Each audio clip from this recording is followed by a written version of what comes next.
Mr. Badenthal.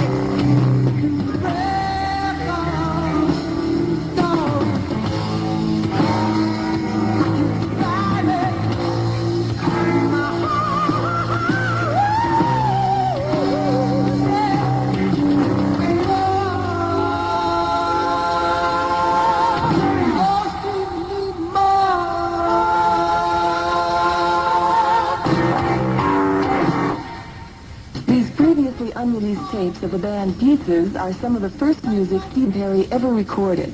I was playing in Thousand Oaks with Tim Bogert and Denver Cross, and Eddie Tudori was playing drums. We had this group called Pieces, is what we called it, okay? And the group was like a progressive trio rock with a lot of blues with some funk in it. I mean, I'm trying to give you, categories to get an idea what it looks like or sound like.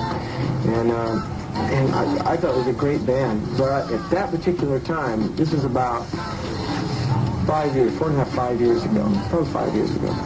And at that particular time, not one label was looking for anything like that. And so we just gave up, shook hands, and said goodbye.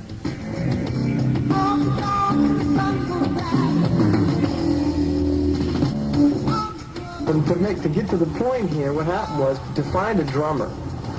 Dimmer, myself, and Tim auditioned drummers everywhere, and finally ended up with Eddie.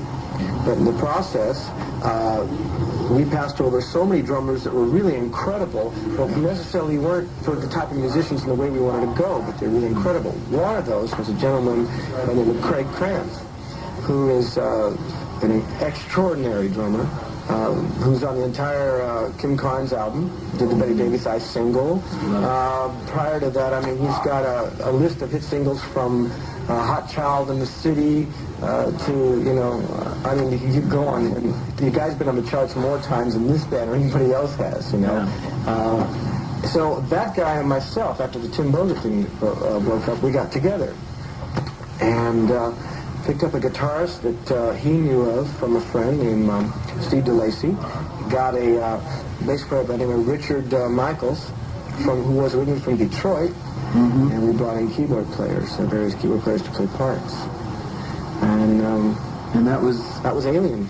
And the reason it was called Alien because we put it together in a week's time, and it was sought after by CBS, Crystals, and Warners immediately. And so, unfortunately, the whole situation terminated because on the 4th of July, the weekend of the 4th of July, the bass player and his girlfriend were driving in a very, very old Volkswagen from, I think it was Tarzana out that way, towards Hollywood.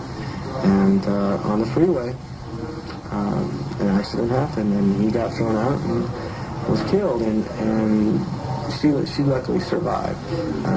She's doing okay, I guess. Yeah. But needless to say, we couldn't replace him. We tried. It came together so fast. It felt so good. Sounded so interesting, so fresh. We tried replacing him. I think it had a lot to do with the trauma, the whole thing, too. It just never, never came back. Then we shook hands and went ways, too. So I was about to quit. I was going to give up and go back and work with my stepdad. And what ended up happening was after talking to some friends and my parents and they said, stick it out, hang around, something will happen. I took the tapes of that particular band, the Alien Project, that we had cut, and sent them to Herbie Herbert. And Herbie played a few bars of them and called me back on the phone because I'd found out through CBS after they'd called me that Journey was looking for a lead singer. If there was one, that would be worth looking at, and that's what they said, because they were an established group already, they were doing well. And they wanted someone to write with them and come in and become a part of the band. Right. So I sent them a tape, and Herbie liked it, told me that, sent me to Denver, Colorado, and that's where I wrote some tunes with me on the Infinity album before I knew I was recording Infinity with him.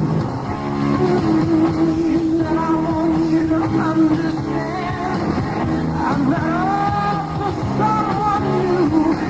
I don't even have one waiting in the wings.